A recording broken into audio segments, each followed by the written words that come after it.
श्री स्वामी समर्थ जय जय स्वामी समर्थ. कशा आहात सर्वजण? निश्चित मजेत असाल, असेच मजेत राहा. तर पहा, खूप जणांच्या अशा कमेंट्स होत्या की ताई, आमच्या मुलांचं वय खूप झालेलं आहे, मुलीचं वय खूप झालेलं आहे, पण मुलगा मुलगी लग्न करण्यासाठी तयार होत नाहीत. आणि बऱ्याच जणांच्या अशाही कमेंट्स होत्या की ताई, की मुलगा मुलगी लग्नासाठी तयार आहेत, आम्ही खूप स्थळं शोधतोय, पण तरीही मुलाचं किंवा मुलीचं लग्न जमत नाही आहे. तर यासाठी काहीतरी उपाय सांग. मुलाला आणि मुलीला जर एखादा उपाय सांगितला, जसे की रुक्मिणी स्वयंवर वगैरे वाचायला, आपल्या याच्यामध्ये मी भरपूर उपाय सांगितलेले आहेत, पण मुलाचा आणि मुलीचा या उपायांवरती विश्वास नाही, कारण कलियुग आहे. म्हणून आत्ताच्या पिढीचा या उपायांवरती विश्वास बसत नाही किंवा सेवांवरती विश्वास बसत नाही. तर ताई, असा काहीतरी उपाय सांग की जो आई वडील म्हणून आम्ही स्वतः करू शकतो.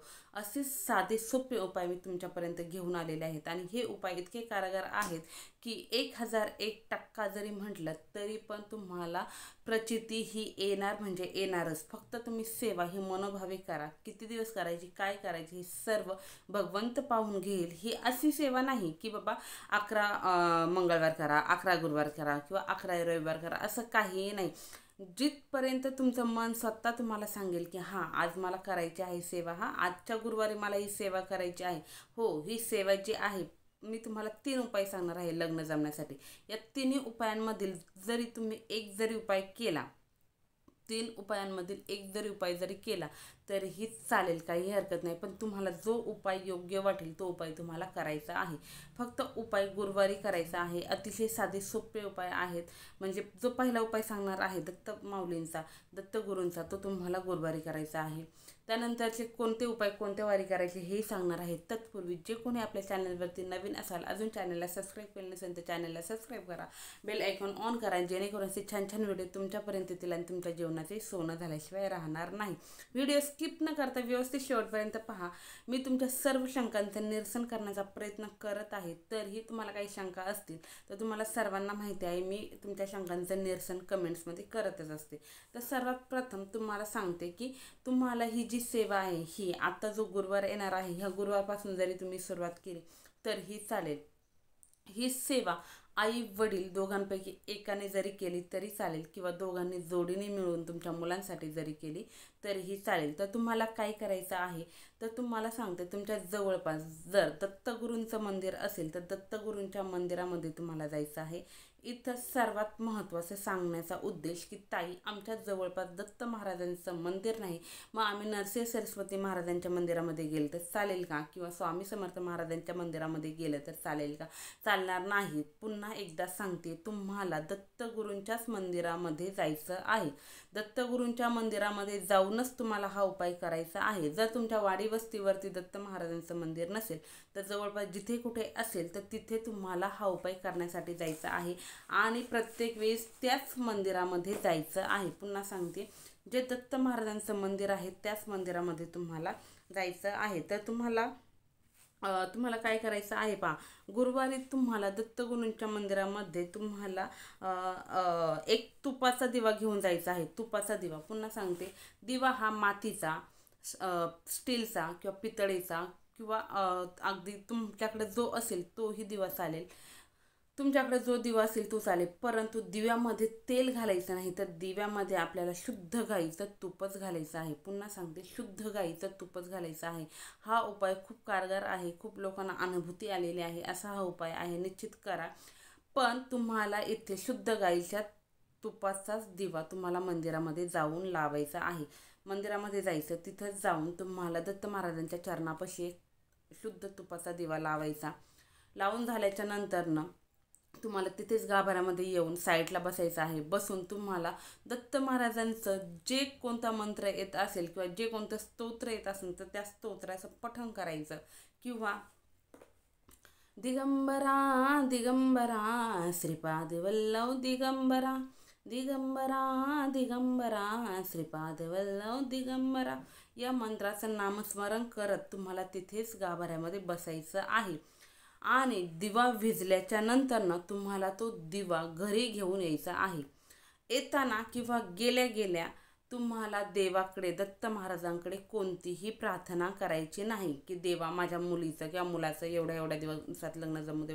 काहीच नाही, काहीच बोलायचं नाही. कारण आपल्याला माहिती आहे दत्त महाराज काहीच बोलायचं नाही, कारण आपल्याला सर्वांना माहिती आहे की दत्त महाराज जे आहेत हे दत्त महाराज दत्तगुरू कोण आहेत, त्रिकाळदर्शी आहे. यांना सर्व काही माहिती होते. हे पृथ्वी तलावरचं वायू रूपातलं, त्याचप्रमाणे अग्नी रूपात प्रत्येक ठिकाणातलं त्यांना दिसतं. आपण काही सांगण्याची गरज नाही. त्यांना माहिती आहे आपण जो काही उपाय, जी काही सेवा करत आहोत ही कशासाठी करत आहोत हे दत्तगुरूंना माहिती आहे, ऑलरेडी माहिती असतं. त्याच्यामुळे ते आपल्याला तिथे जाऊन प्रार्थना करायची नाही किंवा विनवणी कोणतीही करायची नाही. फक्त तुम्हाला दर गुरुवारी घरून जायचं आहे, एक दिवा आणि त्यामध्ये थोडंसं तूप घालून न्यायचं आहे. जोपर्यंत दिवा विझत नाही तोपर्यंत तिथेच गाभाऱ्यामध्ये बसून तुम्हाला दत्तगुरूंचं स्तोत्र म्हणा किंवा एखादा मंत्र जो तुम्हाला येतो तो, किंवा दिगंबरा दिगंबरा श्रीपाद वल्लभ दिगंबरा या मंत्राचं जरी पठण करत बसले तरीही चालेल. हा उपाय किती दिवस करायचा, सर्वात महत्त्वाचा हा प्रश्न आहे. हा उपाय तुम्हाला जोपर्यंत अनुभूती येत नाही, जोपर्यंत तुमच्या मुलाचं लग्न जमत नाही तोपर्यंत तुम्हाला हा उपाय कंटिन्यू करायचा आहे. असं नाही ठराविक की 11 गुरुवार करायचा किंवा 5 गुरुवार करायचा, 3 गुरुवार करायचा नाही. तुम्हाला अनुभूती ही खूप लवकरात लवकर येईल. दत्त महाराज स्वतः तुम्हाला काहीतरी दृष्टांत देतील आणि त्या दृष्टांत समजून तुम्हाला ती सेवा बंद करायची आहे. जरी मुलीचं लग्न झालं तरीही तुम्हाला जोपर्यंत दृष्टांत येत नाही तोपर्यंत तुम्हाला ही सेवा चालू ठेवायची आहे. पहा, सेवा केल्याने मेवा मिळतो. सेवा करतच राहायचं आहे. निश्चित त्याचं फळ आपल्याला चांगलंच भेटणार आहे. अतिशय साधं सोप्पा. त्यानंतर अजून एक प्रश्न आहे की ताई उपवास करायचा का? उपवास करायची गरज नाही, पण तुमची जर इच्छा असेल, तुमच्या प्रकृतीला जर सूट होत असेल तर तुम्ही उपवास केला तरीही चालेल. पण उपवास करणं काही गरजेचं नाही.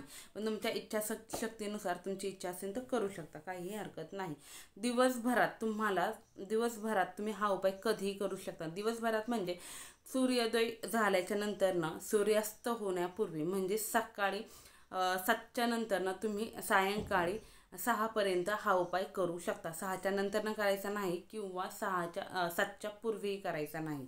सर्वात महत्त्वाचा टायमिंग पण तुम्हाला सांगून दिला. त्यानंतर दुसरा उपाय सांगते. दुसरा उपाय असा आहे की तुम्हाला कुलदेवीची सेवा. पहा, कुलदेवीवरती पण मी व्हिडिओ बनवला होता. तसलाच हा पण उपाय आहे. तुम्हाला तुमच्या गावामध्ये जिथे कुठे कुलदेवीचं, तुमची प्रथम कुलदेवी कोणती आहे हे सर्वप्रथम माहिती करून घ्या. आपल्या स्वामी केंद्रामध्ये जा, तेथील काकांना मामांना विचारून घ्या की आपली कुलदेवी कोणती आहे, ते तुम्हाला निश्चित सांगते. किंवा एखाद्या ब्राह्मणाकडे, ज्योतिषाकडे वगैरे जा, किंवा आपले जे पूर्वज लोक वगैरे असतील त्यांना विचारा तुमची कुलदेवी कोणती आहे. आणि त्याच कुलदेवीचं मंदिर तुमच्या जवळपास कुठे असेल तर तुम्हाला जवळपास जायचं आहे. किंवा तुम्हाला जर मेन कुलदेवीच्या ठिकाणी जाणं शक्य असेल तर तिथं जाऊन जरी हा उपाय केला तरीही चालेल. तर तुम्हाला काय करायचं आहे, तुम्हाला कुलदेवीला काय करायचं आहे, कुलदेवीला जाऊन तुम्हाला एक नारळ घेऊन जायचा आहे. नारळ हा पाण्याचा असावा, शेंडीसहित असावा. शेंडी काढलेली नारळ घ्यायचा नाही. नारळ घेताना पहिल्यांदा हलवून घ्यायचा, त्यामध्ये पुरेसं पाणी हवं. पाण्याने भरलेला एक नारळ घ्यायचा आणि तो नारळ तुम्हाला जी कुलदेवी आहे तुमची कुलदेवीच्या चरणापाशी तुमच्या पाल्याचं नाव घेऊन, पाल्य म्हणजे मुलाचं मुलीचं नाव घेऊन तिथं ठेवायचं आहे आणि प्रार्थना करायची आहे की हे कुलदेवी माते, हे अंबामाते, आता आमची तुळजापूरच्या अंबामाता आहेत, तुम्ही तुमच्या मुलाचं नाव घेऊन बोलायचं आहे की माझ्या मुलीचा किंवा मुलाचं एवढ्या दिवसात आई लग्न जमू दे. माझ्या मुलीचं लग्न जमल्याच्या नंतर मी जोडीने त्यांना तुझ्या दर्शनाला पाठवेन आणि पुन्हा तुझा नाही का घना नारळाने ओटी वगैरे भरेल. असं म्हणजे पूर्ण शृंगाराने ते आईची ओटी लग्न झाल्याच्या नंतर तुमच्या मुलाला आणि सुनेला पाठवायचं आहे आणि ओटी भरायला लावायची आहे. त्यावेळेस मेन ठिकाणी पाठवायचं आहे त्यांना. जे काहींचं कोल्हापूरची अंबामाता महालक्ष्मी माता असते, काहींचे तुळजापूरचे तुळजापूरची आई भवानी माता असते. प्रत्येकाची वेगवेगळी कुलदेवी असते. तर तुमची कोणती आहे तिथे तुम्हाला तुमच्या मुलाला आणि सुनेला ओटी भरण्यासाठी पाठवायचं आहे. त्यानंतर जर तुमची मुलगी असेल तर मुलीचं जरी लग्न झालं तर तुम्ही तुमच्या जावयाला आणि मुलीला घेऊन तिथे जाऊन आईची ओटी भरायची आहे आणि विसरायचं नाही. कारण आपल्याला माहिती आहे आपण नवस करतो आणि आपलं काम झालं का आपण विसरून जातो, झालं आपलं काम झालं, असं करायचं नाही. कारण ज्यावेळेस आपण असं करतो त्यावेळेस देवीचा जर कोप जर झाला तर आपल्याला माहिती आहे की ते खूप डेंजर असतं. म्हणून आपण जे काही बोलतो हे आपल्याला पूर्णत्वासही न्यायचं आहे, विसरून जायचं नाही. लग्न झालं रे झालं तर तुम्ही लगेच तिथं जोडीने त्यांना पाठवून हे सर्व काही करून घ्यायचं आहे. घना नारळाने ओटी वगैरे भरायला लावायची आहे. तर ही झाली दुसरी सेवा किंवा दुसरा उपाय. तिसरा उपाय तुम्हाला सांगत आहे. तिसरा उपाय असा आहे की पहा, श्री दत्तगुरूंचा हा उपाय आहे आणि तुम्हाला सर्वांना अंदाजही आला असेल की उपाय कोणता आहे की गुरुचरित्राचे जे पारायण आहे पहा गुरुचरित्राचं जे पारायण आहे हे पारायणाचं तुम्हाला 7 दिवसाचं संकल्पयुक्त जर पारायण जर तुम्ही जर केलं तर निश्चित असं कोणतीच गोष्ट नाही की ह्या पारायणाने शक्य होत नाही. अशक्य शक्य करतील स्वामी, अशक्य शक्य करतील स्वामी. म्हणजे मी बोलू शकत नाही, अंगावरती काटा येतं. तुम्हाला खरंच सांगते गुरुचरित्र पारायणामध्ये एवढी ताकद आहे की तुमची म्हणजे अशक्य गोष्ट कोणती समस्या असू द्या, कोणतीही गोष्ट असू द्या ती पूर्ण होते. ते लग्न ही क्षुल्लक गोष्ट आहे.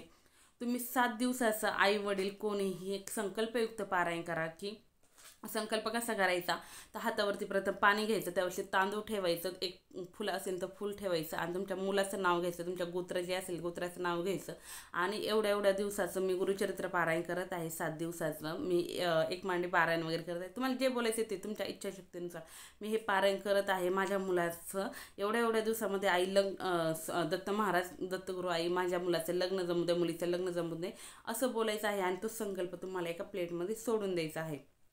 निश्चित तुम्ही पारायण करून पहा.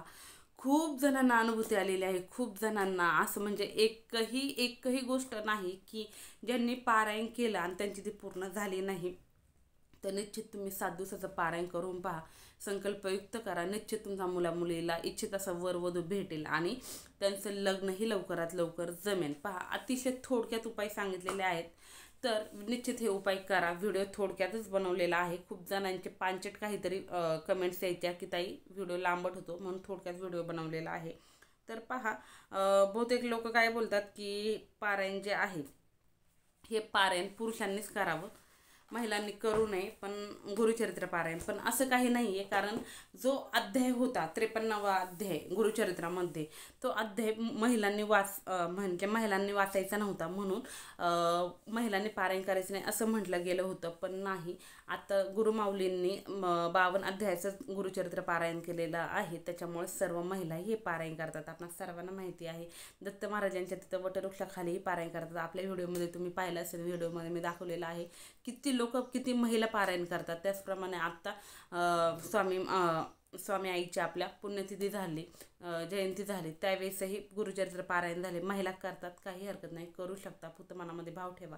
जर मनामध्ये किंतु परंतु येत असेल तर निश्चित सांगते तुमची एकही इच्छा पूर्ण होणार नाही. तुम्ही कितीही सेवा करा, कितीही डोकं आपटा, कोणत्याही देवाला काहीही करा, काहीच होणार नाही. फक्त मनामध्ये भाव ठेवून करा.